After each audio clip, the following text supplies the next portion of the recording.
She combined these qualities with warmth, humor, and an unerring ability always to see the best in people. The horses were ready. The doors were open. The Gold State coach waited for the king. Then, in a matter of seconds, one unexpected movement shattered the choreography of the entire procession. Camilla stepped toward the coach before King Charles had entered, and he stopped everything. His raised hand brought aides, guards, and attendants to a standstill. What followed was not merely an awkward royal mistake. It became a public test of precedence, marriage, and power. Before we go deeper into what this really means for the royal family, make sure to subscribe so you don't miss a single update.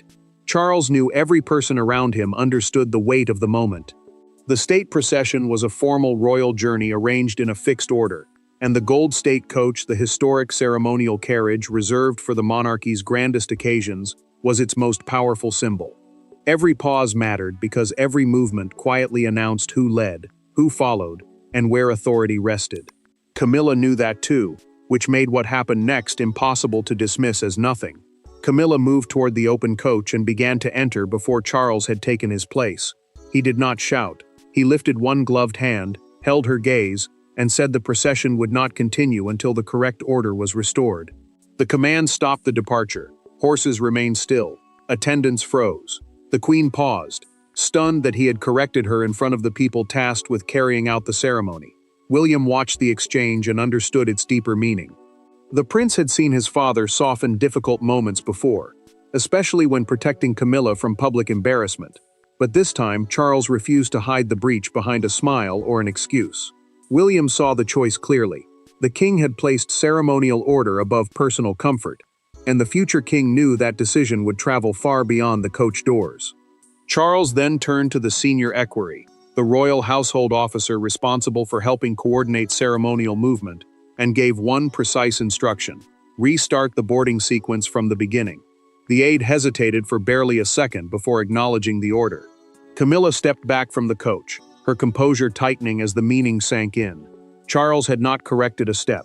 He had erased the entire attempt and demanded that everyone begin again. The silence that followed felt heavier than the interruption itself. Camilla looked at Charles, and he did not look away. Something passed between them that William could not mistake for simple embarrassment. This argument had history. This moment had a cause, and as the king said, reset the procession. The royal family understood that the real confrontation had only begun. For anyone outside the palace, entering a coach first might seem absurdly small. Inside the monarchy, it is anything but small. Charles knows what the Gold State coach represents. Camilla knows too, and William understands better than almost anyone that ceremonial order is rarely just about tradition. It reveals who is expected to yield, who is protected, and who commands the moment. That is why one step toward a carriage suddenly becomes painfully personal. Charles understood why the interruption had cut so deeply. The state procession was not simply a formal journey. It was a public ceremony arranged to show the order of royal authority. The Gold State coach, the historic carriage used for the monarchy's grandest ceremonial occasions, carried more than passengers. It carried rank, symbolism, and expectation. For the king, that mattered because he had spent years defending Camilla's place beside him. Now he had to prove that love had not blurred the line between husband and sovereign. Camilla felt something different. She had spent years moving from controversy and distance toward recognition at the center of royal life, and standing beside Charles had become part of that hard-won acceptance. Being stopped before the coach therefore felt larger than a mistake in timing. Away from the waiting attendants, she looked at him and asked, "You stopped the entire procession for that?" Charles removed one glove, placed it down carefully, and answered, "I stopped it because it mattered." The calmness in his voice made the words hurt more. William remained close enough to feel the tension without becoming part of it. When an aide quietly asked whether the procession should simply continue, the prince chose every word carefully. His father had already made the decision, he said, and that decision should stand. He offered Camilla no rebuke, but he offered her no rescue either. The future king's restraint felt unmistakably like support for Charles, and she noticed. Camilla then gave the explanation she believed would settle everything. She told Charles that she thought they were meant to approach the coach together and enter as a couple. The king's expression hardened. The boarding order, he reminded her, had been confirmed that very morning. A fixed boarding order simply meant the planned sequence showing who entered first and who followed. She had heard it. He knew she had heard it. Charles paused before saying the two words that changed everything. Not again. Camilla immediately understood that this was no longer about one halted procession. He had been watching a pattern, and William knew exactly which earlier moment his father meant. The prince remembered a private disagreement from weeks before, one Charles had chosen to overlook. That silence had seemed merciful then. Now it looked like the mistake that had allowed this confrontation to happen at all. The confrontation beside the Gold State coach did not begin that morning. Its real starting point came weeks earlier. During a closed ceremonial rehearsal, almost nobody outside the royal household knew had mattered. There, with no crowds and no cameras to soften anyone's reaction, Camilla challenged an arrangement Charles believed had already been settled. He let the disagreement pass. William noticed. And when the same tension returned at the procession, Charles knew exactly what he was looking at. Charles had grown increasingly uneasy about the way ceremonial boundaries were being treated when he and Camilla appeared together. To him, precedence, the fixed order showing who moves, enters, or takes position first, was not empty tradition. It protected the authority of the crown by removing uncertainty. Camilla saw something colder in that precision. She felt that rigid separation could make their marriage appear distant, almost staged, and that frustration had started surfacing more often. William found himself caught in the middle. The prince understood why his father cared, because one day the same rules would define his own public role. Yet he also saw how personally Camilla took every correction. He never wanted to become referee between them. Still, the future king noticed Charles becoming more exact, more watchful, and less willing to let small breaches pass without consequence. 3 weeks before the procession, the tension finally found its trigger. During a closed state procession rehearsal, Camilla moved into the central departure position before Charles had arrived. The master of the household, the senior official responsible for coordinating major royal arrangements, quietly asked her to wait. She resisted, saying there was no need to stage every step between husband and wife. The words landed harder than she intended, because everyone present understood this was no longer about choreography. Charles arrived moments later and immediately sensed what had happened. He saw the discomfort, looked toward Camilla, and chose silence. Instead of correcting her, the king told everyone to continue. She took that decision as acceptance. He experienced it as avoidance. William saw both reactions and knew the disagreement had not been solved at all. Later, Charles stood alone with William and admitted he regretted letting the moment pass. The king looked toward the empty ceremonial position and told his son, "When you leave uncertainty in a ceremony, someone eventually mistakes it for permission." The prince did not argue. He understood that his father had already decided the next mistake would be treated differently. That evening, Charles privately instructed the equerry that every movement in the real procession must follow the written sequence exactly, whatever the discomfort. But he never delivered that warning directly to Camilla. She arrived 3 weeks later expecting flexibility. The king arrived expecting obedience. And when those two expectations collided beside the Gold State coach, Charles knew the moment for silence was over. The procession is still frozen when Charles and Camilla finally face each other without the protection of ceremony. The king is angry, but not loud. The queen is embarrassed, but far from apologetic. Between them stands a question neither can avoid anymore. Was this an innocent mistake, or had Camilla begun treating royal precedence as something negotiable? Charles demands clarity. Her answer lands harder than he expects, and suddenly their argument is no longer about a coach. Charles closes the private room door and turns toward her. Outside, staff are waiting for a decision because the original program cannot remain suspended forever. Every minute matters now. A state procession is a formal royal journey arranged around a fixed ceremonial order, and delaying it risks turning a private dispute into a public spectacle. The king knows that. Camilla knows it too. Neither can afford to pretend the moment is small anymore. William stays close, but refuses to interfere. The prince knows this is still a confrontation between his father and Camilla, yet Charles has specifically asked him not to leave. That request tells him everything. The future king may be needed if the dispute changes the rest of the ceremony, and he understands that whatever happens behind that door will shape what everyone sees next. Charles finally says it without softening the words. "You do not enter before the sovereign." Camilla immediately pushes back. She tells him she believed they were approaching as husband and wife, not performing some cold contest of rank. The sovereign means the reigning monarch, the person whose position stands above every other royal role during state ceremony. Charles answers that during a state procession, he is not simply her husband. The sentence lands hard. She goes silent. Camilla then reaches back to the rehearsal 3 weeks earlier. She reminds Charles that he saw the same tension and said nothing. The king does not deny it. He admits that his silence was a mistake, but his voice grows firmer when he adds that he will not repeat that mistake now. She realizes the earlier mercy she believed she had received was never approval at all. Charles takes one final step. "This is the last time I will allow confusion about where the crown stands." Camilla stares at him and answers, "Then perhaps I finally know where I stand too." The king gives her a choice: return under the original boarding order, or withdraw from the coach entirely. No compromise, no improvised arrangement.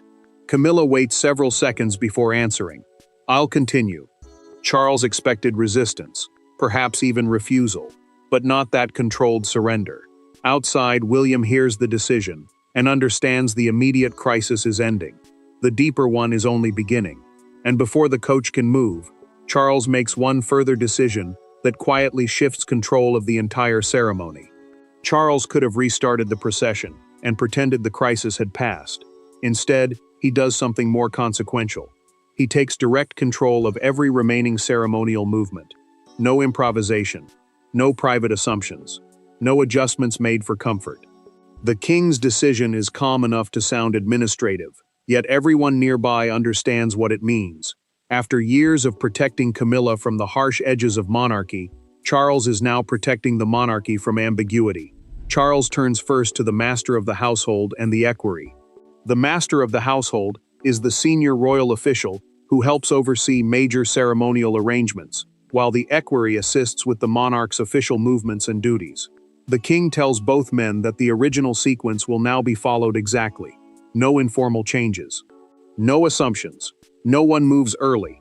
As sovereign, the reigning monarch with final authority over the ceremony, Charles knows the household can organize every detail, but the order itself ultimately rests with him. William sees the strain beneath his father's control.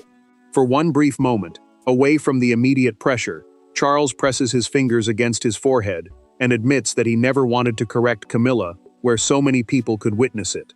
The prince listens carefully. He knows his father has spent years shielding her from moments that might reopen old wounds, and that is exactly why this decision hurts. Protecting the queen had once meant softening the edges. Now protecting the crown means refusing to soften them. William gives him the answer Charles does not want to hear. "You waited too long before," the future king says quietly. "That made this worse." The king says nothing at first. He straightens his cuffs, looks toward the waiting procession, and finally answers, "If I cannot enforce the order when it is uncomfortable, then the order means nothing." The prince understands that the argument has changed his father. Charles is no longer trying to rescue the moment. He is defining it. Charles then makes the next decision himself. He will board first. He will pause inside. Only after the formal signal will Camilla be invited forward. The separation is deliberate because the king wants no possibility of misunderstanding. More importantly, he refuses to let an aide carry the message. Camilla hears it directly from Charles. He tells her calmly that the revised approach is his decision and his responsibility. The queen does not challenge him this time. She simply asks, "So everyone will see it?" He answers, "Everyone will understand it." The procession finally moves toward its restart. Charles enters first. The pause follows. Then Camilla receives the signal and steps forward after him. The order is restored. But inside that restored order, something between them has changed. And once the Gold State coach begins to move, Camilla can no longer escape what that change feels like. There is no second confrontation once the doors close. That is what makes the journey worse. Charles sits beside Camilla as the procession finally moves. But the conversation they might once have shared never comes. She watches the ceremony continue as though nothing has happened. He remains composed. And inside one of the monarchy's grandest symbols, Husband and wife are separated by something invisible but unmistakable. The knowledge that Charles has publicly chosen the crown's order over Camilla's expectation of protection. Camilla feels the silence closing around her almost immediately. The Gold State Coach, the historic royal carriage used for the monarchy's most important ceremonial journeys, is moving again, and the timetable has been recovered. To everyone outside, order has returned. Inside, the damage is traveling with them. The Queen sits beside Charles, yet the distance between them feels greater than it did before the procession stopped. Camilla finally turns toward him. "Did you have to stop everything?" she asks. Charles looks back without anger and gives her the answer she was dreading. "If I had not stopped it there, I would have been correcting it forever." She asks whether he intended to humiliate her. The king says no, humiliation was never the purpose. But precedence, the formal order that determines who moves or takes position first, could not become optional simply because enforcing it was painful. Camilla stops arguing.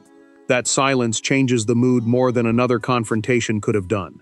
Her anger begins to give way to something quieter and harder to dismiss. She understands that Charles will not reverse the decision just to reassure her, and for the first time that day, the Queen allows herself to say what actually frightened her. Camilla tells him that every argument over who walks first, sits first, or enters first, makes her feel as though acceptance can still be taken away. She has spent years standing beside Charles, and yet moments like this remind her that the institution can separate the wife from the Queen in an instant. The confession lands differently. He does not interrupt her. He does not defend the ceremony immediately. Charles finally admits his own failure. He should have confronted the disagreement during the rehearsal, instead of assuming staff could quietly settle something that had already become personal. The king tells her his silence created confusion, and that confusion helped bring them here. Camilla listens, still wounded, but no longer fighting every word. Charles then makes one promise. When the procession is over, they will speak privately, not as king and queen, but as Charles and Camilla. She gives a small nod. The hierarchy has been restored outside. Inside the marriage, nothing is settled yet. And Charles knows that unless they face that fracture alone, his ceremonial victory will mean almost nothing. Hours later, there are no horses, no equerries, no procession officials, and no waiting crowd.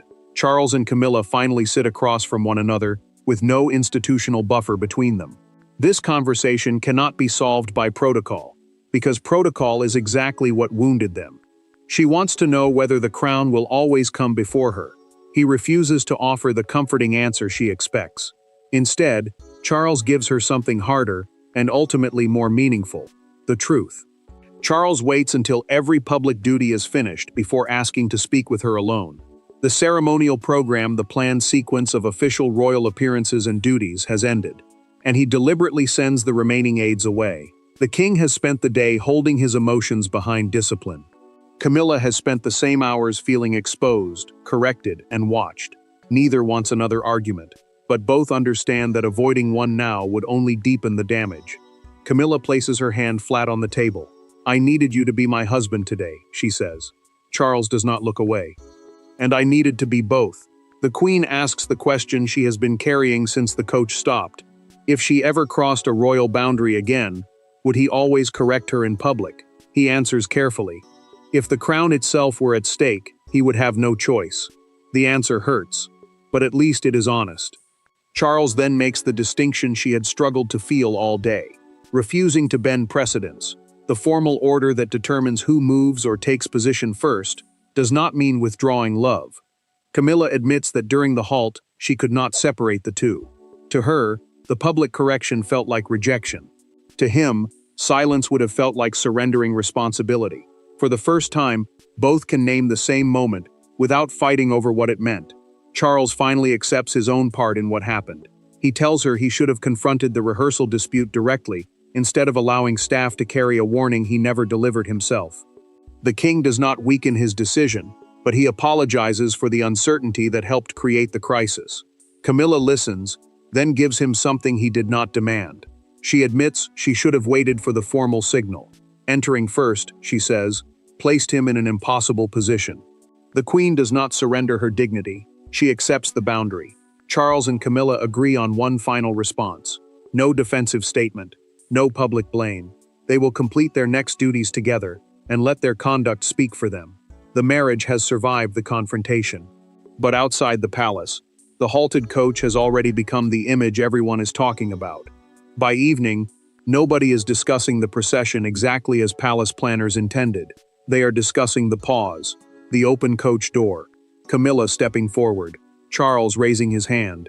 The few seconds of stillness become more powerful than the miles of ceremony that follow. Yet the reaction is not simply cruel or celebratory. It divides sharply between those who see humiliation, those who see discipline, and those who recognize something more complicated, a king drawing a boundary in public. Charles knows the palace cannot allow the moment to become an official family dispute.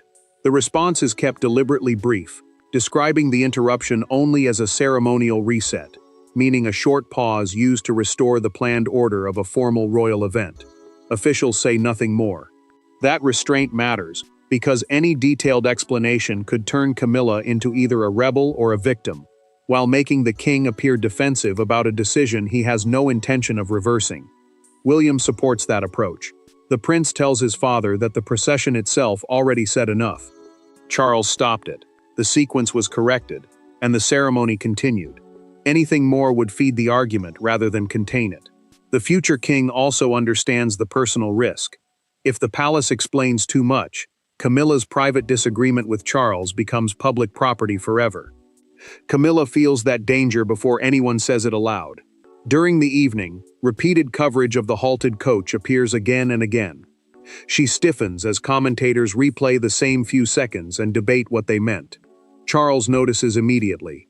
The king reaches for the remote, turns the television off himself and says, "Enough.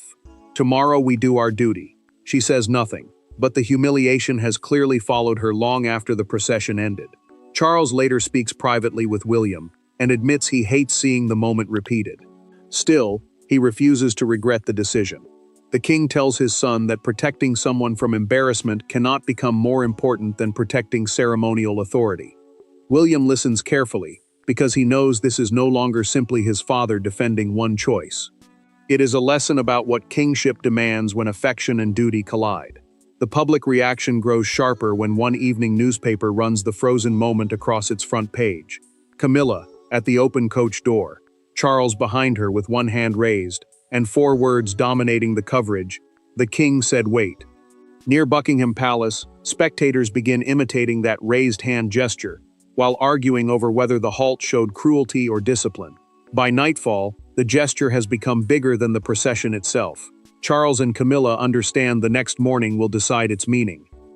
If they appear divided, the pause becomes a rupture. If they walk out together, it becomes something else entirely. And when morning comes, one quiet gesture finally settles the story. The final meaning of the halted procession is revealed not beside the Gold State coach, but the next morning. Charles appears first. Camilla joins him moments later. There is no theatrical reconciliation, no attempt to erase what happened, and no retreat from the ruling that caused it. Instead, they stand together knowing something has changed. The king has drawn a line around the crown. The queen has accepted it. And their marriage has survived the uncomfortable truth between them. Charles approaches the next engagement with deliberate calm. The program, meaning the fixed schedule and order governing an official royal appearance, is followed exactly, and no one tries to compensate for the tension of the previous day. That matters because changing the arrangement now would suggest regret. The king feels none about the principle itself. Camilla understands that, even if the memory of being stopped still stings. Charles speaks to her privately before they step forward. He tells Camilla that the decision beside the coach was about protecting the crown, not reducing her place in his life. The queen listens without interruption. Then she admits that she finally understands why he could not protect both things in exactly the same way. Marriage could offer comfort. Monarchy demanded order. Trying to make one behave like the other had created the crisis. Camilla answers not with another argument, but with a choice. When they reach the doorway, she pauses deliberately and allows Charles to move first. The king notices immediately. He takes several steps, then turns back and offers his hand. She takes it. Nothing dramatic is said, because nothing needs to be. The gesture carries what their private conversation could not fully resolve. The boundary remains, but so does the partnership. William watches the moment carefully. The prince understands the lesson beneath everything that happened.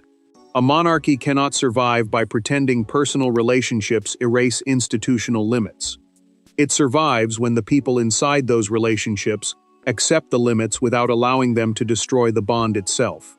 The future king sees his father hold that line, and he sees Camilla accept it without surrendering her dignity. Charles has also settled the practical question. From that point forward, the household receives direct instructions that state procession, precedence the official order deciding who moves or enters first, must be stated clearly, and never left to private interpretation. The uncertainty that caused the confrontation is gone. The halted coach is no longer remembered only as a humiliation. It becomes the moment Charles finally stopped allowing affection, embarrassment, or fear of conflict to blur the authority of his office. Camilla, in turn, proves that accepting that boundary does not mean disappearing behind it. The procession stopped for minutes. The lesson lasted far longer. The crown moved first, but the marriage did not break. Thanks for watching.